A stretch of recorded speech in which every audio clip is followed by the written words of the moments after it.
Menjuah-juah jemaat yang dikasihi oleh Kristus Yesus, secara khusus kita semua Moria GBKP Pasar Minggu.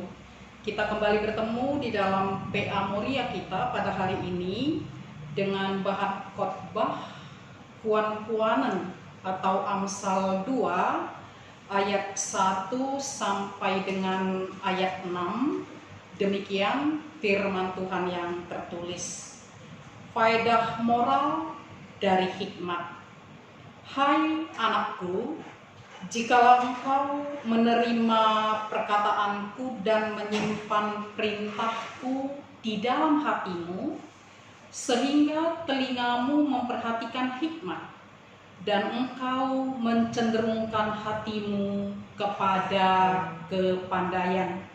Ya, jikalau engkau berseru kepada pengertian dan menunjukkan suaramu kepada kepandaian, jikalau engkau mencarinya seperti mencari perak dan mengejarnya seperti mengejar harta terpendam, maka engkau akan memperoleh pengertian tentang takut akan Tuhan dan mendapat pengenalan akan Allah.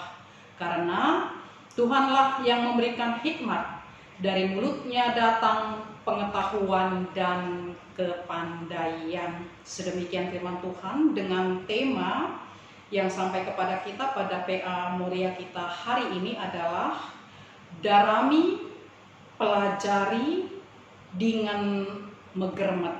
Carilah, pelajarilah, tetapi harus waspada dan hati-hati. Shalom, mortik semua, Moria-Moria cantik, keluarga besar GBKP Pasar Minggu.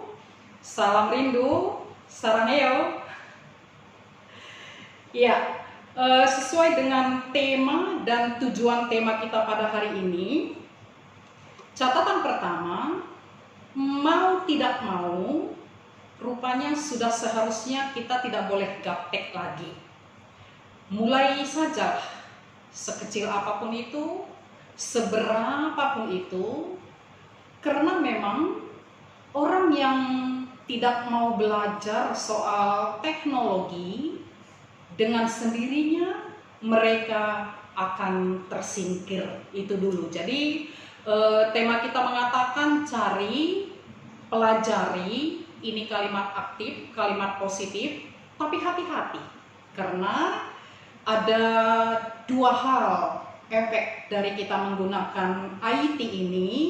Bisa jadi manfaatnya positif. Ya, kalau saya lihat pagi ini di grupnya Moria, dengan IT semua menjadi juru masak yang handal, menjadi koki-koki yang hebat, ya itu kan positif. Tapi tidak jarang juga dengan penggunaan IT banyak orang yang justru negatifnya yang didapatnya. Ya, jadi harus kita hati-hati di dalam mencari dan mempelajari ini. Dan firman Tuhan mengatakan kepada kita pada hari ini, bagaimana supaya kita bisa hati-hati, waspada, tapi pintar, smart. Dalam teologi Amsal dikatakan kita harus berhikmat. Jadi kata kunci PA kita pada hari ini adalah berhikmat dalam teologi takut akan Tuhan. Dan untuk menjadi seorang Moria yang berhikmat, menjadi seorang Moria yang takut akan Tuhan, itu tidaklah mudah. Kembali Amsal Salomo dalam pasal 2 ayat 1 sampai dengan ayat 6 mengingatkan kita untuk pertama dulu mau menerima perkataan, mau mendengar. Itu juga sulit sekarang karena banyak orang yang hanya mau berkata-kata tapi sulit untuk mendengar. Setelah itu mau menyimpannya di dalam hati, segala perkataan-perkataan yang kita dengar, terlebih-lebih perkataan-perkataan tentang kebenaran firman Tuhan. Itu dulu. Dan seperti saya utarakan tadi di depan, itu tidaklah mudah. Kalau Raja Salomo dalam Amsal 2 ini mengatakan untuk menjadi seseorang yang berhikmat itu digambarkan, diibaratkan seperti orang yang mencari perak ataupun harta terpendam. Ya, konteks bangsa Israel, perak, harta-harta terpendam termasuk emas, mereka biasanya bukan menyimpannya di dalam rumah. Mereka biasanya bukan menyimpannya di bank-bank, di box seperti yang kita lakukan pada zaman sekarang ini, tapi mereka menyimpannya jauh di dalam tanah. Dan untuk mengambil kembali harta kekayaan itu biasanya memerlukan pengorbanan tenaga yang tidak mudah, tapi harus bekerja keras. Dan kalau kita lihat itu masih soal emas atau soal perak, dan bagaimana pula mencari harta tambang. Ya, jadi mungkin ini yang lebih paham adalah orang yang pernah melihat atau bekerja di pertambangan. Tentu tidak mudah hal yang sedemikian, bukan hanya tidak mudah, tapi butuh pengorbanan. Sering kita dengar melalui berita-berita bahwa ya ada resiko, ada bahaya dalam pertambangan-pertambangan yang dilakukan. Jadi dengan kata lain, untuk berkhidmat, untuk menjadi takut akan Tuhan tidak mudah, perlu kerja keras dan perlu pengorbanan. Itu konteks bangsa Israel. Secara hurufiah saja, kalau kita lihat situasi kita sekarang, bagaimana sulitnya mencari perak, harta tambang atau harta kekayaan. Ya, dengan situasi virus corona yang melanda kita, ada statement-statement yang sudah mengatakan, ya kalau ini terjadi sampai bulan Mei, sampai bulan 5, bahkan untuk makan pun mungkin kita sulit, nukur beras PKR mungkin gak mesra.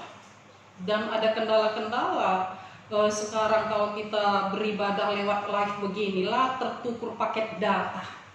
Itu situasi jemaat kita, dan mungkin itu kita rasakan juga bagaimana usaha-usaha kita, profesi kita di tengah-tengah keluarga, mungkin banyak yang terkendala. Kalau istilah sekarang, ya mungkin kita ini sudah tidak senormal, senyaman dulu lagi. Ada istilah hari ini sudah makan uang tabungan.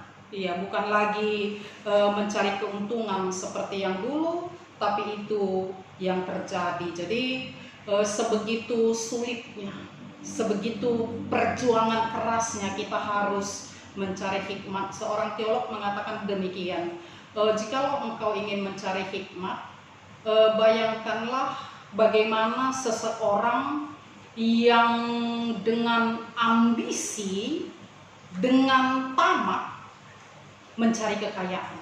Iya, jadi bukan negatifnya, tapi bagaimana perjuangannya itu dengan segala cara mungkin dia lakukan untuk mendapatkan hasil yang dia inginkan. Sedemikian jugalah seharusnya kita bekerja keras penuh dengan pengorbanan untuk mencari hikmat Tuhan. Artinya tidak ada kata bosan, tidak ada kata menyerah, tidak ada kata jemu untuk mencari hikmat dan untuk mendapatkan sesuatu yang amat sangat berharga itu. Dan puji Tuhan, di ayat 5, jikalau kita sungguh-sungguh dalam pencarian akan hikmat, itu kan evaluasi kita hari ini, apakah saya sudah sungguh-sungguh?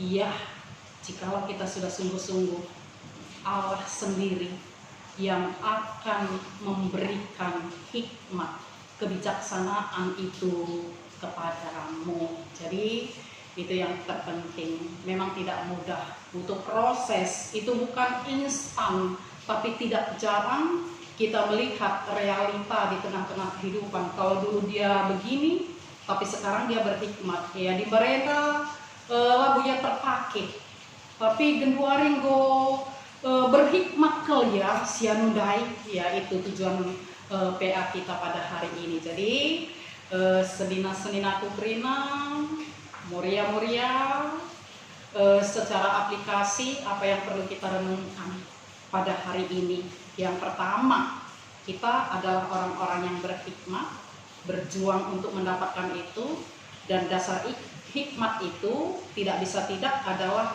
takut akan Tuhan, terutama di dalam pengembangan dan pengelola IT. Kalau dulu Mulutmu adalah harimaumu, mungkin tidak berlaku lagi hari ini, tapi jarimu, postinganmu, statusmu adalah harimaumu. Jadi agar itu tidak terjadi kepada kita, sekali lagi mari berhikmat dan menjadi takut akan Tuhan. Dan yang menjadi perenungan kita kedua adalah harus rendah hati. Itu penting. Orang yang rendah hati tentu mau belajar. Iya, termasuk soal IT. Kalau dari awalnya yang saya tahu PA Muria ini kita rencanakan melalui Zoom ya. Tadi ada dari si Ibadah Muria mengatakan mungkin belum semua pendeta kita punya aplikasi Zoom. Ayo bertanya soal Zoom. Ayo mencari soal Zoom supaya PA kita bisa kita lakukan lebih baik dan lebih interaksi lagi. Jangan mau kalah. Ya saya pengalaman dengan 2 kali minggu untuk ibadah kita ya, bahan khotbah tidak semudah yang saya bayangkan. Ya yang pertama mungkin lebih mudah, tapi yang kedua ya terjadi beberapa kendala. Bertanya kepada yang ahli dan mau diajari, mau dibantu kepada yang ahli. Jangan sok tahu tapi tidak tahu. Iya, jadi itu juga penting, rendah hati, sehingga apa yang kita lakukan semua itu hanya untuk kemuliaan nama Tuhan. Dan catatan terakhir, tidak ada kata bosan untuk belajar IT, ditambah dengan tidak ada kata bosan untuk tetap mencari kebenaran Allah, belajar firman Allah, bernyanyi soal kebenaran Allah. Ya, jadi catatan terakhir mungkin begini, kalau dalam situasi sekarang ini pun kita tidak mencari Allah, mungkin tidak akan kapan lagi pun kita mencari Allah. Seharusnya ya lebih dari yang sudah, nyanyian-nyanyian dan doa-doa kita kepada Allah. Jadi tujuan kita hari ini dari PA Muria kita, orang dengan melihat kita akan mengungkapkan sebuah statement, oh sekarang dia berhikmat ya. Itu jadi bagaimana supaya tujuan kita tercapai. Ketika orang melihat Muria Pasar Minggu, siapapun itu, orang akan mengatakan, ya sekarang dia menjadi seorang yang berhikmat. Dan untuk sampai kepada hal itu, jangan selalu merasa paling benar dan jangan selalu mengagumi diri sendiri. Itu dosa Farisi yang selalu membuat kita tidak sampai kepada orang yang berhikmat dan takut akan Tuhan, tapi mengevaluasi diri, merenungkan diri. Dengan begitu kita akan sampai kepada orang-orang yang berhikmat. Selamat berhikmat dalam teologi takut akan Tuhan. Dengan begitu apa yang kita lakukan dalam teknologi, semua itu yang positif, aura positif, dan semua itu hanya untuk kemuliaan nama Tuhan. Terima kasih. Bujur Manbanta Grinana, salam rindu kembali. Tuhan Yesus memberkati kita. Amin.